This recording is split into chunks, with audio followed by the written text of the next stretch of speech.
Hashem, Bessiatan Ishmaya, nous allons continuer ensemble le 3e chapitre de la Megillat Esther. Achar Adevarim Haele, Gidal Amelech Achashverosh et Haman ben Amidata Hagagi. Après ces événements, alors, quels événements s'agit-il? Rabotai, dans le 1er et 2e chapitre, nous avons vu comment Akadosh Baruch Hu a posé les cartes.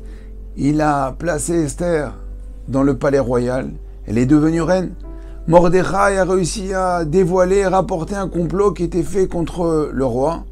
Donc, au Hachem, les choses sont en place. La Gemara dans Masechet Megillah, page 13b, nous dit au nom de Resh Lakish qu'Akadosh Baruch Hu, avant de frapper, avant d'envoyer un décret contre Israël, Akadosh Baruch Hu prépare déjà le remède, prépare déjà la solution. Donc la solution est en place. Esther est au palais et Mordechai, il a une carte, il a un joker avec le roi, mais pour l'instant, personne n'est au courant de rien, et on ne sait rien du tout, on est bien avant le décret. Et donc, Haman, le roi Achashverosh va faire grandir Haman, il va devenir un ministre important.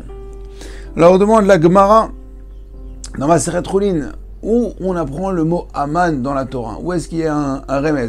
On sait Esther, on sait Mordechai, alors Haman, il y a un passage dans Bereshit, dans la création du monde, il y a écrit Amin Haaretz. On lit Amin, mais il écrit Haman. Quel rapport entre l'arbre de la connaissance et Haman? Parce qu'il y a écrit Amen, Amin, Haman, c'est que c'est écrit pareil. Et bien, de la même manière que pour Adam Arishon, tout ce qui était dans le Gan Eden, tous les arbres, tous les fruits étaient permis, sauf celui-là. Et bien, Haman, on va voir que c'est la même chose, il va se comporter de la même manière. Tout le monde va se prosterner devant lui, sauf une personne, Mordechai, c'est ça qui va lui le mettre en colère, ce qu'on va découvrir tout de suite dans les pasuk. Vechol avdei Hamelech, asher beshar Hamelech, korim u'mishtahavim leHaman, ki chen siva lo Hamelech, ou Mordechai lo ikra velo ishtachave. Tous les sujets, tous les serviteurs, tous ceux qui étaient au palais du roi, la cour royale, s'agenouiller, se prosterner devant Haman.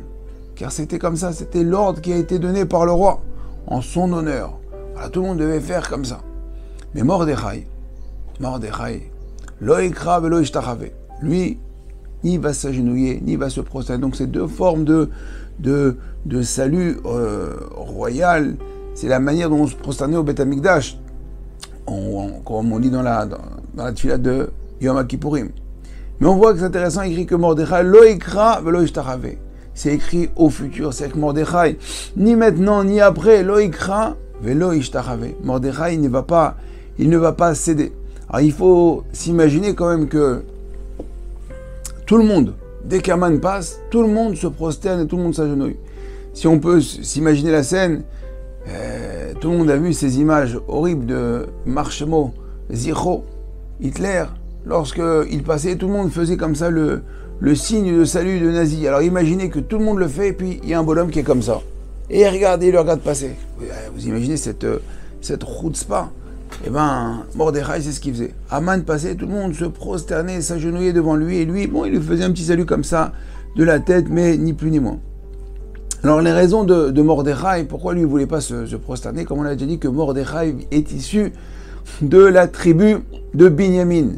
Et Binyamin, lorsque Yaakov a rencontré son frère Esav, après tant d'années, lorsqu'il va quitter la maison de Lavan, eh bien lui, il va se prosterner. Et les enfants de Yaakov vont se prosterner, sauf une personne qui sait, c'est Binyamin, qui Binyamin n'était pas encore là.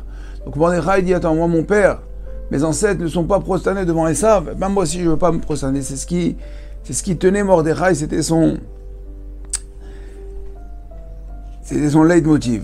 Vayomru avdei Hamelech asher beshar Hamelech, les Mordechai, madua ta over al mitzat Hamelech.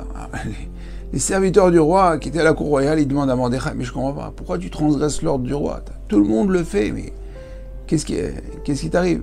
Vaïri, keomram, beomram, elav yom yom, velo shama alehem, vaïgidou lehaman, lirot, haya amidou divrei Mordechai ki yigid lahem, asher hu yehudi.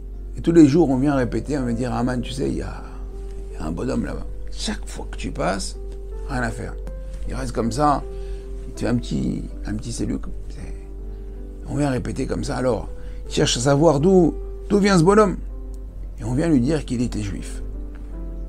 Ah, il est juif, bon, on va s'occuper de lui. Mais on va pas faire les choses en petit, on va pas juste l'éliminer, parce que ce qu'il a fait, c'est quelque chose, il a fait ça les choses en grand, il m'a fait une boucha verabim. Et ben moi aussi, on va s'occuper de lui et de sa nation. Vayar Aman qui en Mordechai, Korea ou Mishtaravé Mordechai. On a répété Aman, mais Aman maintenant, il regarde, il voit qu'à chaque fois que ce Mordechai-là, rien à faire. Lo ikra, velo Mishtaravé. Va m'aller Aman Achema. Alors là, ça lui a mis beaucoup de colère. Maintenant, imaginez, il a devant lui 300, 400 000 personnes qui se prosternent devant lui. Il y a une personne qui ne le fait pas. Ça lui amène, au lieu de voir toutes ces personnes tout ce kavod pour lui, non, il voit ce qui ne va pas. Et ce Mordechai, ça s'appelle mettre en colère. Va yiv'ez be'enav lishloach yad be'Mordechai levado, ki gidolo et a Mordechai, ve'vakesh Haman le'ashmid et kol ha'yehudim, asher b'chol malchut Achashverosh im Mordechai. Il a dit que c'est pas joli si je tue que Mordechai. Qu'est-ce que personne va comprendre la gravité du comportement de Mordechai. Alors qu'est-ce qu'il va faire? On lui a fait savoir que Mordechai, donc il était juif. Et donc il va anéantir, il va tuer, d'accord, tous les juifs du royaume d'Achashverosh. Une folie. Voilà la colère, voilà où le kavod peut amener une personne. Parce qu'une personne ne se prosterne pas, alors on a décidé de tuer tout le monde. Chodesh Harishon ou Chodesh Nissan, le premier jour donc de l'année, le premier jour du mois, qui était en Nissan, Bishnat Shnem Asre la Melech Achashverosh Ipilpur Agora Lifnei Melech Lifnei Aman Biyom Leyom Chodesh le Chodesh Nem Asar ou Chodesh Adar. Alors là, à Botaï, on est la 12e année du règne d'Achashverosh. Rappelez-vous que quand Esther elle est montée au palais, c'était la 3e année. Donc on est 9 ans plus tard.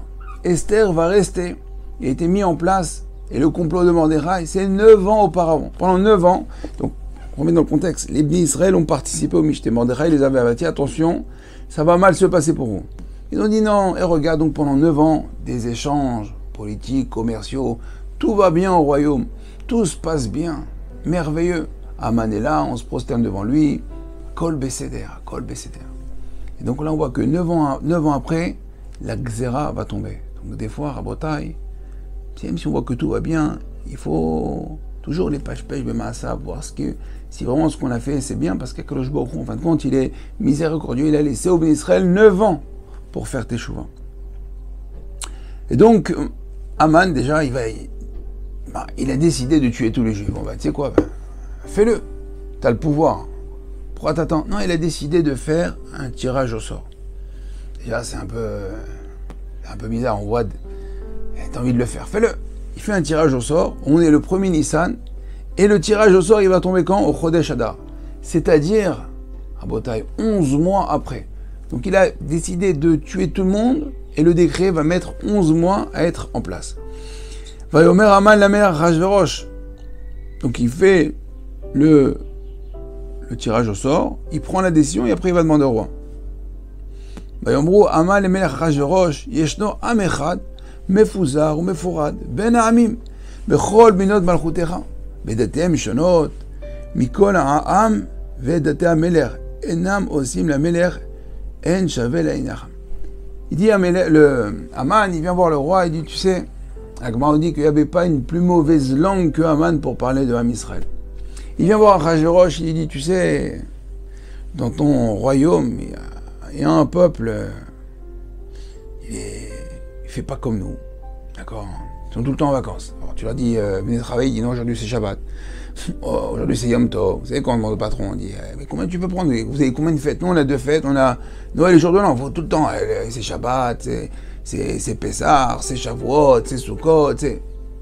Bref, ils font jamais comme nous, ils mangent pas comme nous, ils se marient pas avec nos filles ne se marient pas avec nos hommes, et comme ci, et comme ça, on peut pas les garder. Alors, Achashverosh, il est sceptique, il dit, tu sais, comme ils font des mitzvot. Les mitzvot, ça peut les protéger. Achashverosh, il avait peur parce qu'il a vu que dans le passé, tous les bonhommes qui s'étaient pris à Israël, sauf ils sont que dans les livres d'histoire ou dans les musées. Donc il s'est dit, attends, moi je vais pas perdre ma place, j'ai un trône, j'ai un palais, j'ai une reine. Qu'est-ce que je vais rentrer dans son délire à ce Haman? Parce qu'une personne ne se prosterne pas. Mais Haman, il essaye de le convaincre. Il lui dit, mais vas-y. Alors, Achashverosh, il lui dit... Donc il lui dit, ils font les mitzvot. Et puis Haman, il dit, non, de toute façon, regarde, ils font plus les mitzvot. Ils sont bien assimilés. Regarde comment ils s'habillent. Regarde leur fête. Ils s'habillent comme des goy. Ils sont mélangés. Bref, il lui fait tout un topo. Il dit, mais quand même, ils ont des chachamim. Ils ont des rabbanim qui vont... Là, on voit que les chachamim, ils protègent Am Israël. Et il dit, laisse tomber les chachamim aussi, c'est pas ce que c'était. Il dit, ouais, mais quand même. Et là, Haman va lui donner un argument terrible. Il lui dit, Yeshno am echad mefuzar ou mefrad. Il y a un peuple, d'accord, qui est répandu, qui est disséminé, ils sont éparpillés, ils sont plus ensemble, ils sont plus solidaires. Alors là, Haman, je dis, là, tu m'as donné un argument terrible. On sait que comme Am Israël, ils sont solidaires, c'est bon, on ne peut plus rien faire. Mais quand ils sont éparpillés, la Gemara donne là-bas un exemple, elle dit, prenez un bambou, on peut le casser. Le bambou, il se casse facilement. Mais quand vous prenez un fagot de bambou, ils sont tous attachés les uns avec les autres, alors ils sont beaucoup plus difficiles à casser. Donc là, on voit que ce qui va permettre à Haman de rentrer, c'est parce que Am Israël n'était pas uni. Alors, Imala Meler Tov, Ikatev, Le Abadam, Be'aseret Alafim, Kekar Kesef, Ishkol, Aliede, Osea Melacha. La vie et Ginza Mela. Et donc, on voit là que si ça plaît au roi, alors on a dit, ça plaît au roi Achashverosh, bien Kadosh Baruch Hu, selon les différentes lectures que l'on pourra faire. Alors on va... Il y a un ordre, d'accord, de périr, de tuer tous les bénis Israël. Et je mettrai, il a dit, il va mettre de l'argent sur table, d'accord, pour pouvoir, dans les trésors du roi, il va payer en fin de compte l'élimination d'Am Israël. Et là, Vayassar Amelech et Tabaato, Me'al Yado, Vaitna le Haman, Ben Amadata Agagi, Tzorech Hayodi. Et là, Achashverosh, il va donner son sceau royal et il va le transmettre à Haman. La Gemara nous dit que cette Messira de Tabat, le passage du sceau royal de la main d'Achashverosh à Haman, a fait faire plus teshuva que toutes les paroles de tous les prophètes. En effet, jusqu'à maintenant, jusqu'à la destruction du premier Beth Amikdash, les bénis Israël n'étaient pas comportés comme il fallait, c'est pour ça que le Beth Amikdash a été détruit. Et les prophètes ont averti les bénis Israël de faire teshuva, de revenir à la raison. Et rien à faire, ils n'ont pas écouté, ils se sont laissés aller à leur passion, leur pulsion.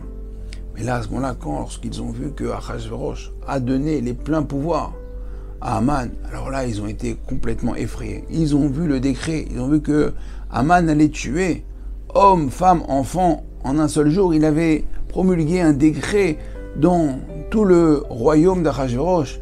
Alors là, ils ont eu très peur. C'est un peu ce qui se passe avec nous, les rabbanim nous avertissent. Attention, rabotai, faites pas ci, faites pas ça.